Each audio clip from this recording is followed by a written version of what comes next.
it's Hillary here. In my last video, I said that I was going to do a series of Gilmore Girl related rants, critiques, opinions, whatever it may be. So that's what I'm here to do. So my first one, well, first let's start with the fact that I went looking for what people are giving their opinions about the show about, because, you know, I can give my opinion about anything. I've watched the show like 5 times through now, and there's some things that the more I watch it, the more I'm like, whoa, or I'm like, oh, I didn't even think of that before. So anyway, I was going through doing my due diligence and researching, and I came across a site that had quite a few Gilmore Girl related articles and Screen Rant, and I feel like the writers either haven't actually watched the show or they are just like totally of a different opinion than I am. So I'm gonna do a bunch of like reactions to their articles and my opinions to their arguments, I guess. So the first one is 10 unanswered questions we still have about the main characters. So the first one, sorry, I'm just going through this. The first one, how did Rory and Lorelai afford their lifestyle? I mean, that is fair. They eat out a lot, and it is kind of given or alluded to that money is tight. I mean, Lorelai is a single mom who works managing an inn. But one of the things that I actually had to laugh at was the fact that this is what it I will quote what they say. Lorelai independently owns a big house in Stars Hollow, has a Jeep. She and Rory eat out at Luke's Diner for almost every meal and are rarely seen wearing the same outfits twice. Well, okay, so owns the big house in Stars Hollow. Well, if you kind of put like a couple things together, one, housing market doesn't seem overly high in that town. 2, it's also like early 2000s. Yes, they're fairly close to New York, but they're also 2 hours from New York. Has a Jeep. I mean, okay, Jeeps can be a little bit more than the average car, but like I feel like a Jeep is a Jeep. She and Rory eat out at Luke's Diner for almost every meal. Yeah, I totally agree with that. However, if you watch a lot of the episodes and they're paying bills, for example, their one bill for 2 burgers was $12.50. I mean, nowadays you wouldn't be able to find even one burger for $12.50 unless like you went to like a major discounted diner, but even in a diner today you wouldn't be able to find a burger. But so it kind of alludes to the fact that like, yeah, the show was filmed early 2000s. But yeah, no, I totally agree. Like the Chinese food that they always order, like Chinese food is expensive generally. So there's that, and rarely seeing the same outfits twice. I've seen episodes where I'm like, Rory wore that a few episodes ago or last season, and so they're always swapping outfits. But then in the grand scheme of things, it's also a show. But I mean, you could say that about any of this. Because let's be real, some of the situations you're like, in any show, you're like, okay, in real life, that would not happen. Number 9, who is Al from Al's Pancake World? So the writer goes on to say that it's weird that fans never get to know or even see Al. In fact, viewers never even see the inside or outside of the world, and it's all very mysterious. I love that that is mysterious because they give so much description as to the kind of shenanigans that Al is through with his food. You know, like pick-a-bag night. I think that might be fun, a little scary, but I also think that that would be adventurous. And I love the fact that we actually never get to meet Al. He's one of those characters that is alluded to quite frequently throughout the series, and I don't know, personally I love that mysteriousness about him and Al's Pancake World in general. I mean, they even allude to the fact that he didn't change the name of his business because he already printed so many like marketing and all of that with Al's Pancake World, and he just didn't want to change it, and I think that's great.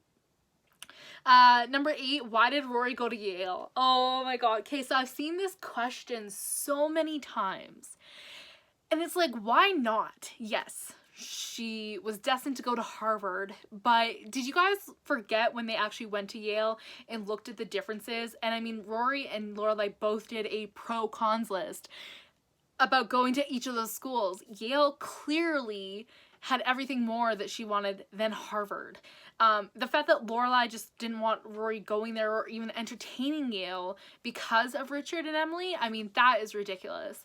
And I think that the storyline definitely put in enough to substantiate why Rory chose Yale. And so I feel like that is just, I mean, so the way that the writer writes this is if there's one thing fans know about Rory, is that she's always dreamed of going to Harvard. She talks about it on several occasions. She and Lorelai take a road trip there. Granted, it wasn't an actual planned road trip, but whatever. And there's even plenty of Harvard memorabilia in her room. It's not until she's accepted into both Harvard and Yale that she begins to weigh her options and question which school she should go to, which is true. There's no overwhelming reason to go to Yale other than to please her grandparents. That is so not true. So her decision to become a bulldog instead of a pilgrim still confuses fans to this day. I think it only confuses you and maybe a select few, writer. Because there's many different reasons why she chose Yale. And I'm kind of glad she did and didn't go with Harvard. Also, people are allowed to change their minds. Just saying. Did Jason ever sue Richard? Well, they said that he did. But then going through, it's possible Jason changed his mind about suing the Gilmores, but viewers deserve to know for sure. I think that was so out of the storyline of, did we actually need to know? I mean, yeah, it is a question like, oh, did that ever happen? But what more of a storyline do you want for Jason and Lorelai? I mean, she dumped him because he was suing her father. What more do you want? Honestly, like, that was their end, and that was it. Like, we don't need to know what happened because obviously it was dealt with one way or the other. Didn't make any difference knowing to the storyline at all. So, there's that.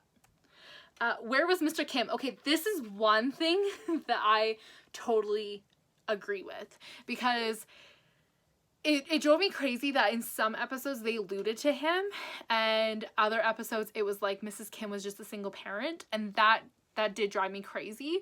But then also it's like the whole mystery about it, and yeah, I agree with that. Like, where was Mr. Kim? And they did like show him in the revival for like 5 seconds, if that. And yeah, no, I totally agree with that one, girl. Why did Lorelai marry Christopher? This is another question that I've seen so many people ask. And it's like, okay, for one, they have that huge history. He wanted to marry when she was pregnant.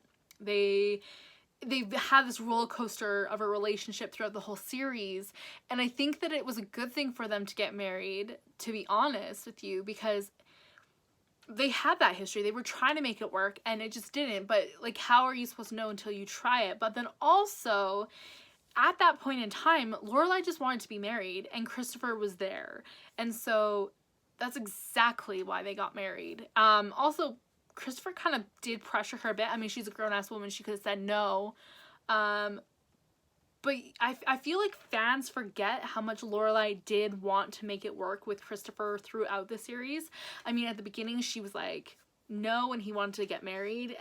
But then, you know, when Sherry got pregnant, you know, Lorelai was all in. And so I think them giving their relationship a chance towards the end of the series was great, and I think that everybody kind of expected it to happen. I mean, I expected them to eventually get together. I mean, you can't weave in this whole big storyline of Lorelai and Christopher and then have it go nowhere. So I don't know. I think that was justified and understandable. How did covering Obama's campaign go for Rory? Okay, well, one, that was the end of the series, and they had to end it out somewhere. And unfortunately, not only was this campaign never spoken of during the reboot, but Rory was also not a successful journalist. So it's definitely referring to the reboot, I guess, because that's how it ended up, right? Like, the whole series was that she was going to do the Obama campaign. The thing is no, it wasn't spoken about in the reboot, because the reboot was how many years later? Like, why would they bring up her first job in the reboot so many years later? And also, not a successful journalist. I mean, they talk about all of her accomplishments and her having a period in her career where she's not doing anything or being successful or knowing what direction she wants to go. Doesn't necessarily mean that she's not a successful journalist. It just means that she's she's not where she maybe pictured herself to be, or even us fans pictured her to be. I mean, I know I was a little disappointed in where she was, but it's part of her story. And it doesn't mean that she wasn't a successful journalist, because as they said, although she was a little poor in that, and she was successful, but I also don't know what journalists make, so there's that too. Why weren't Suki and Jess at Luke and Lorelai's wedding? Yeah, that one is a little interesting. However, I'm thinking it was probably contract. I mean, I believe I read somewhere that Melissa McCartney wasn't able to make it to a lot of the recording days, and so that's why she wasn't really involved in the reboot, and so it could be that, and same with Milo, so it honestly could probably just be that. But yeah, it was a little weird, but I mean, what are you gonna do if the actors aren't available, right? Like, yeah. And then number 2, who does Rory end up with?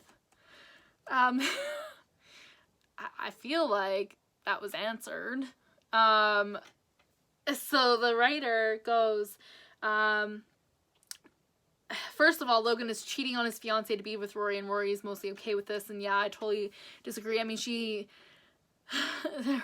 Rory and the whole cheating world, I find that's a video in itself. But secondly, fans saw Rory and Logan's breakup at the end of the original series and go their separate ways. Viewers had made their peace with this, so why bring them back together for the revival? Agreed. It seems that Jess is to Rory as Luke is to Lorelai, so why doesn't she end up with Jess? It's possible that she does, but fans may never know for sure, as her final relationship status is unclear. Oh, I feel like they have made it where Jess and Rory aren't going to be together. Like, I feel like they've made that clear. And Rory, like, to me, Logan's like another Christopher to Rory and Laura, like that whole connection. Like, that's definitely how I feel. But I feel like they left it hanging off that she wasn't with anybody at the end, so I don't know why that's even a topic. Who's the father of Rory's baby? Yeah, that one is. But you know what? They end things like this with a cliffhanger all the time. It's frustrating. It really is. And I agree. The writer does say Logan is the most probable option considering the circumstances. Yeah, agreed. But it could also be the Wookiee, you know? But it's definitely not Jess. So here it says the options in order of probability seem to be Jess, Paul, the Wookiee, and Logan. I feel like Jess isn't even an option. They were old friends catching up in the series. Paul, yeah, but she kept forgetting that she had a boyfriend, which also points down for Rory on that. I actually didn't care for Rory in the revival, but we'll go into that later.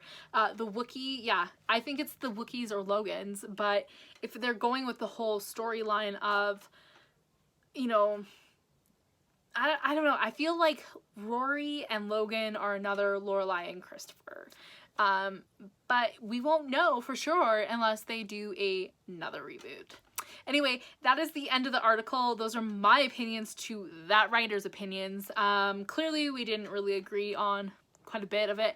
But yeah, anyway, I'll have another video up soon for another one of their articles, because guess what? They have a ton, and obviously, as you can tell, I'm really passionate about Gilmore Girls.